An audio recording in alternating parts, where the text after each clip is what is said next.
24 это одно и то же, по-моему, да? А ТВ еще там что появилось-то? Да, и что Всё же на разных смотрите? каналах. Что смотрим? Да, из Обычно местного. Аригус, не знаю почему. А вообще телевизор уже, честно говоря, надоел. И интернет надоел, все уже надоело. Так зайдешь, только в соцсети проверишь новости или сообщения какие-то, чтобы ничего не пропустить, почту, и все, до свидания. Своей жизнью жить, да. Не, ну просто как-то.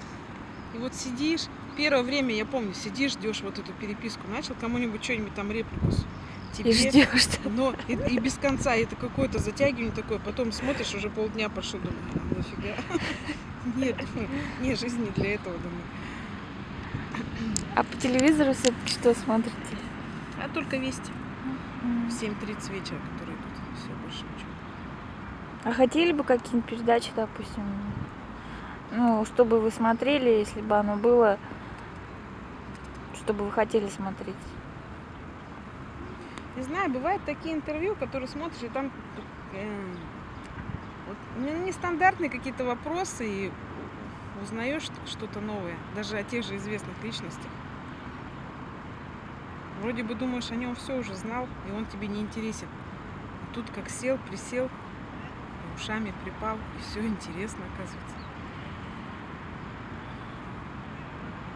Да, бывает. Ну, у нас не знаю, не могу я припомнить на нашем телевидении.